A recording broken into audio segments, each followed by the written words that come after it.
कदिका, कहाँ खो गई आप? हम आपसे वार्ता कर रहे हैं, आप सुन रही है ना? हाँ हाँ हाँ, आपको भी ना चिंता की लत लग गई है। कुछ ना कुछ ढूंढ ही लेते हैं। विश्वास कीजिए हमारा, हम जो भी करेंगे उसके भले के लिए करेंगे। हाँ? आप भोजन पूर्ण कीजिए। आप भी जलपान आराम कीजिए। राजपाट के कार्य है तो हमें कुछ लोगों से मंत्रणा करनी है। ये लोग हमारी प्रतीक्षा कर रहे हैं, हम चलते हैं।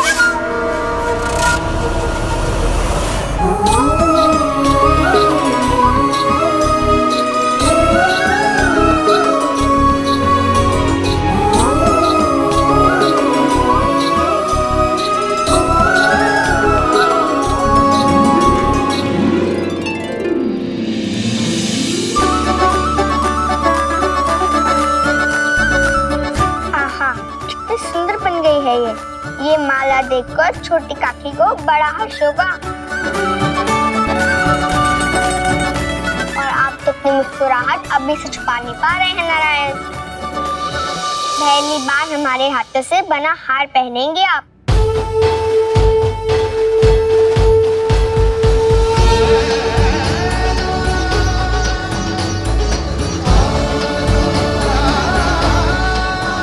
वैष्णवी, जलपान करने आओ। आए चंद्र।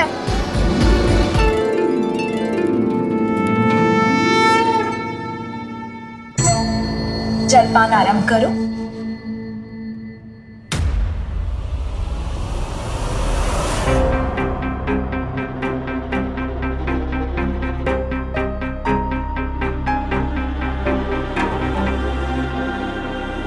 माँ, महल में भोजन तो पर्याप्त है, तो फिर वैष्णवी को इतना कम क्यों दिया?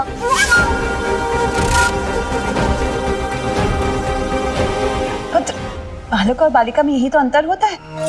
तुम नहीं समझोगे? जलपान आरंभ करो। अरे माँ, मैं इतना छोटा थोड़ी ना हूँ, वो नहीं समझूंगा। आप समझाओ तो।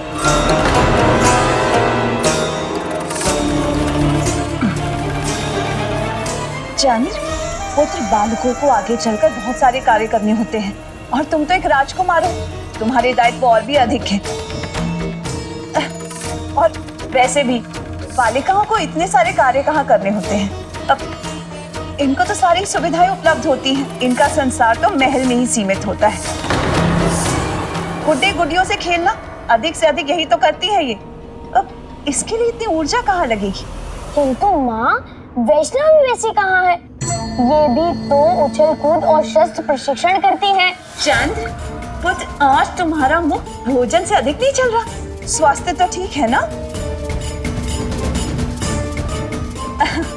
और वैसे भी बालक और बालिका को एक समान समझने की मूर्खता मत करना कभी।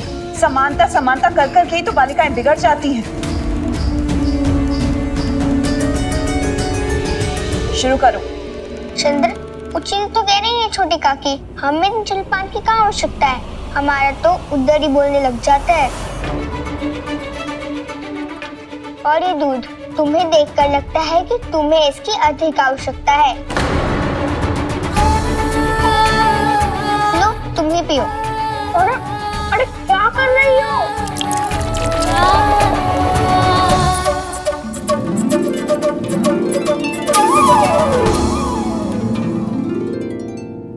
हंस लो वैष्णवी, हंस लो। यदि तुम्हें दिन रात न रुलाया तो हमारा नाम भी कदिका नहीं।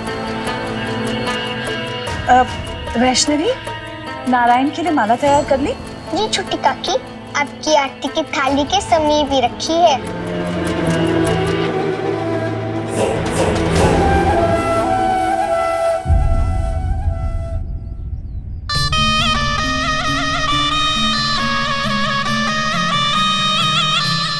मान गए पंडित जी, आप तो चतुराई में लोमड़ी के भी चाचा निकले।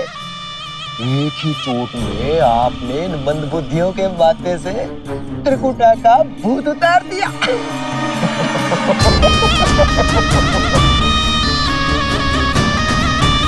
तो मेरी प्रशंसा कर रहे हो या प्रशंसा?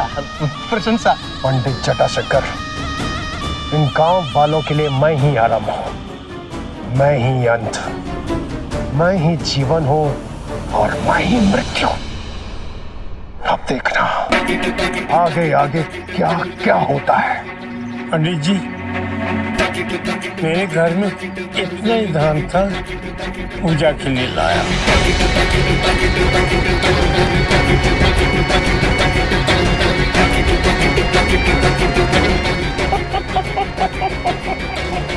वाह बुढ़ाऊ दादा वाह, क्या बात है, हैं? एक बोरी धान नहीं लाए हैं, पौना बोरी धान नहीं लाए हैं, आधा बोरी धान लाए हैं। इससे तो पूरे संसार का पूजा पाठ समाप्त हो जाएगा। नहीं तो रे। मुझे का मूर्ख समझ के रखा है, हा? इतना सा अनाज लेकर चले आए, क्या होगा इस अनाज का? मैं क्या करूंगा? और ये कुछ मुद्रा भी लाया हूँ।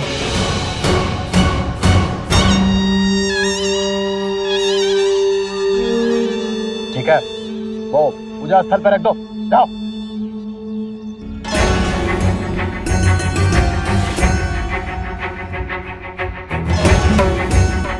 ये सब रख दूं? सब नहीं आते किसी को, मेरी बात समझ में नहीं आती किसी को। कहां मारो, मारो। कितनी बार कहा तुम लोगों से, ये कोई ऐसी वैसी पूजा नहीं है, बहुत बड़ी पूजा है। धन धन ही नहीं, अपितु घर के समस्त द्रव्य भी लगेंगे, द्रव्य भी। बात समझ में आई? और एक बात ध्यान रहे, मेरे पास आके निकृष्ट प्रश्न तो करना ही मत। अरे नहीं करवानी पूजा पाठ तो घर कर दो, मेरा क्या जाएगा? प्रेत आएगा, विपत्ति लाएगा, दो चार को उठा के ले जाएगा, तब समझ में आएगा। तब मेरे पास मत आना, पंडित जी मेरी सहायता कर दो। हाँ नहीं तो रे, रोचक कुंभक पूरक, करो पूजा पाठ। अरे ये क्या कह रहे पंडित जी, पूजा रोक देंगे? ऐसे कैसे कर सकते हैं ये? हाँ ऐसा कैसे कर सकते हैं? हाँ ऐसा कैसे कर सकते हैं?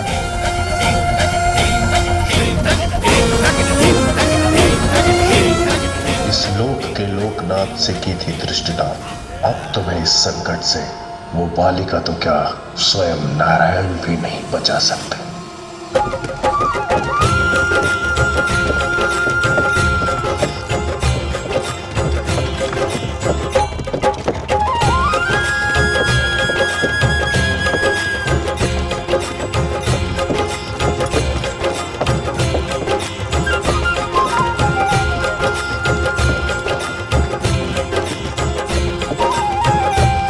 क्या हुआ पुत्री? मैं थक गई हूँ। थक गई हो? कोई बात नहीं है, हम तुम्हें ले चलते हैं, तुम्हारी माँ भी समीप ही होगी। आओ।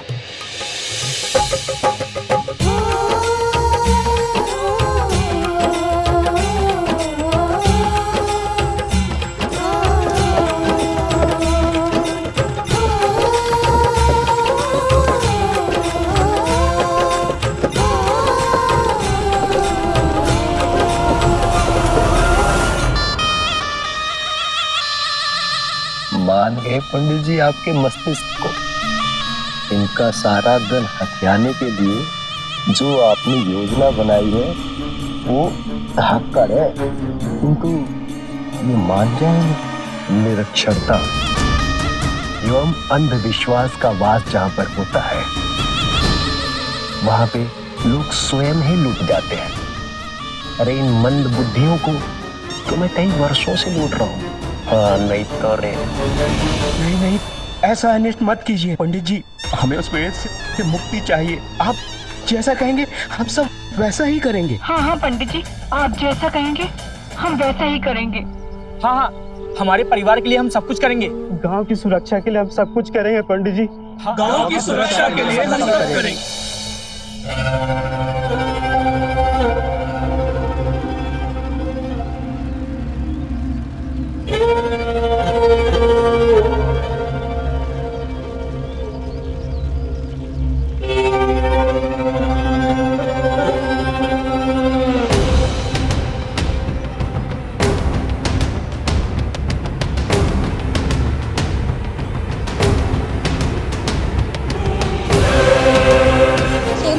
कर रहे हैं? अपनी सारी जमा पूंजी क्यों दे रहे हैं?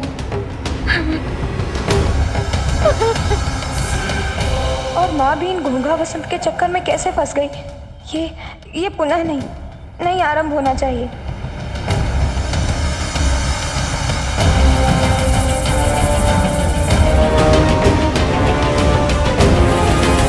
इस संकट से मात्र तुम ही बचा सकती हो त्रिकुटा। आ जाओ त्रिकुटा, आ जाओ।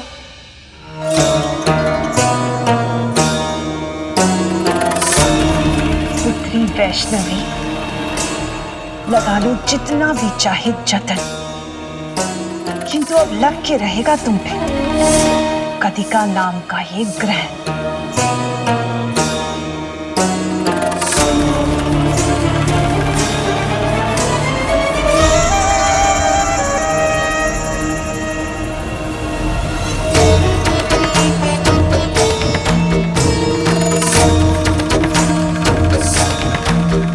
अरे वाह, श्रम तो बहुत अच्छा किया है तुमने,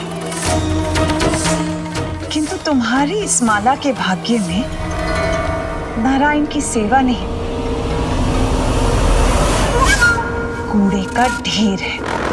तुमसे श्रम करा के आनंद तो बहुत आया, और अब ये आनंद और बढ़ेगा।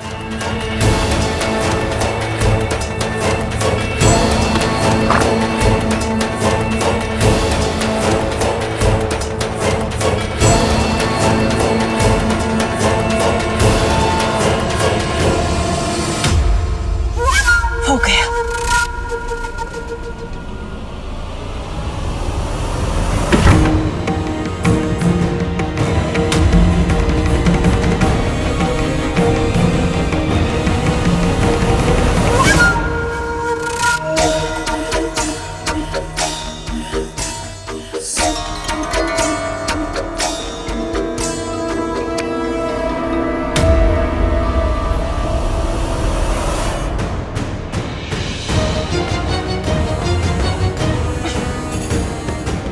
दुर्गंध थी इसमें, अब ऐसी ही दुर्गंध फैलानी है वैष्णवी के जीवन में।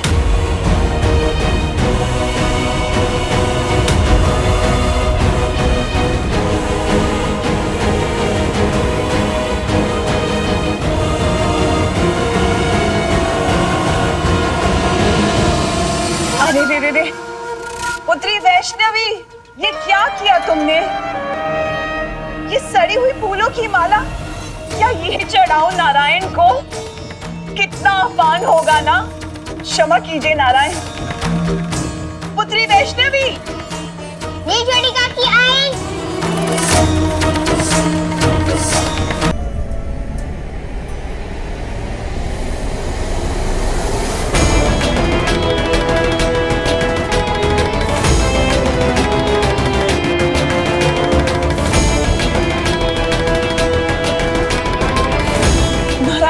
ऐसे सड़े हुए फूलों की माला कैसे बना सकती हूँ? इतना बड़ा दुस्साहस। तुम्हें पता है ना, महाराज नारायण की सेवा में त्रुटि भी सहन नहीं कर पाते। मंदिर में हुई एक भी त्रुटि जघन्य अपराध है उनके लिए। पता है ना तुम्हें? जानती हो, फिर भी जानबूझकर तुमने सड़े हुए फूलों की माला बनाई। ऐसे कैसे कर सकती हो तुम? अपने पिता की भावनाओं के साथ खेल रही हो तुम। यदि तुम्हारे माता पिता आज यहाँ पर उपस्थित होते तो भी तुम सड़े हुए फूलों की माला ही लेकर आती। क्या केवल हमें पीड़ा पहुँचाने के लिए ऐसा किया है तुमने? नहीं छोटी काकी, हम कभी ऐसा नहीं करेंगे। फूल तो हम स्वयं लेकर आए थे, स्वयं ही माला भी बनाई हमने। सड़े हुए फूलों की माला नहीं बनाई हमने, हम कभी नहीं बनाएंगे। तो क्या हम झूठ बोल रहे हैं? यदि तुम्हें लगता है कि हम झूठ बोल रहे हैं तो स्वयं देख लो।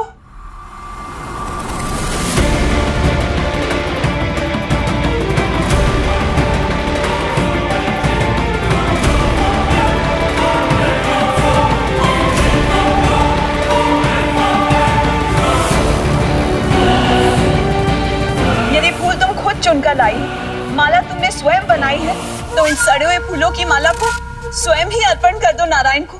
लो।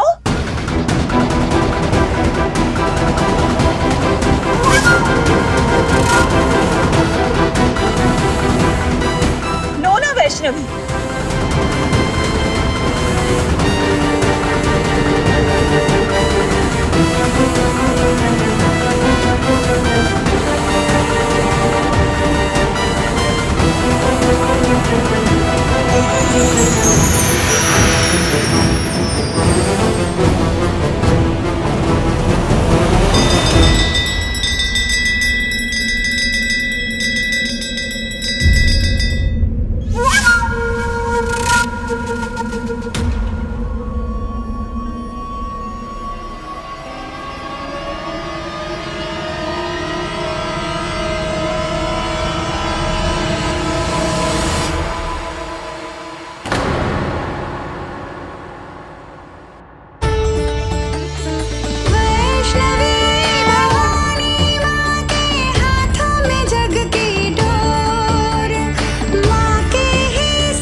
कैसे हो सकता है? हमने तो स्वयं माला में हेरफेर की थी।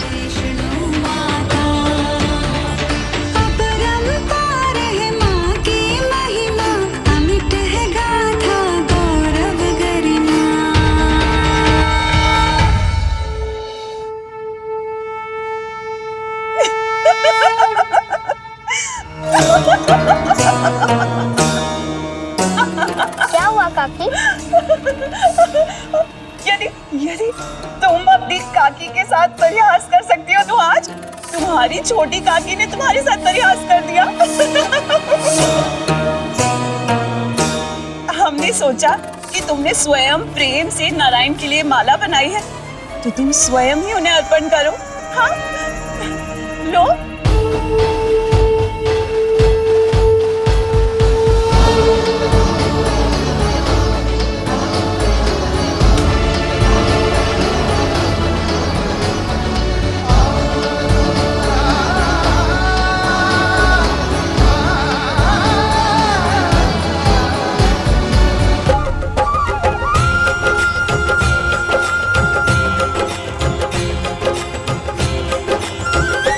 क्या हुआ महारानी, थक गई हैं? जल ग्रहण करेंगी? नहीं राजन, सब कुशल है। हम नारायण के समीप पहुंच ही चुके हैं। महारानी, दुर्गम राह तो हम पार कर चुके हैं, अब सुगम है।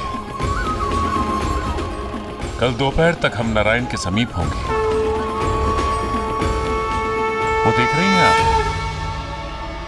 भव्य ध्वज नारायण का।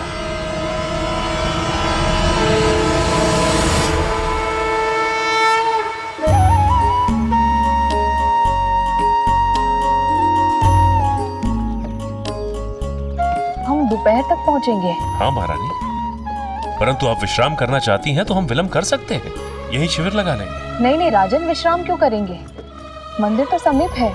तो मंदिर के इतना समीप आ ही गए हैं तो हम रात भर यात्रा करेंगे। सूर्योदय तक मंदिर में होंगे और प्रभात पूजन करके हम महल के लिए लौट जाएंगे। क्षमा कीजिए महारानी, किंतु सूर्यास्त के उपरांत यात्रा करना उचित नहीं है। हमारा मत है कि आज रात्रि हमें यही विश्राम करना चाहिए। चाहते तो हम भी यही है महारानी, जैसा आप चाहती हैं, परंतु महिपाल का कथन सत्य है। रात्रि में चढ़ाई करना कष्टमय होगा, इसलिए उचित यही होगा कि हम यहां विश्राम करके निकलें। हम जानते हैं महारानी, आप शीघ्र अतिशीघ्र वैष्णवी के पास लौटना चाहती हैं। जी, न जाने क्यों उसे देखने की बड़ी तीव्र इच्छा हो रही है। 2-3 दिनों से उसे देखा नहीं है, पता नहीं कैसी होगी। मन बहुत व्याकुल हो रहा है, चिंता हो रही है उसकी। महारानी, आप वैष्णवी की प्रेरणा है, उसका साहस, उसकी शक्ति का स्रोत है आप। यदि आपकी पुत्री वैष्णवी को यह ज्ञात हुआ कि उसकी मां ममता के वश में आकर इतनी व्याकुल हो जाती है, कैसा लगेगा उसे? आप धैर्य रखिए, वो कुशल होगी।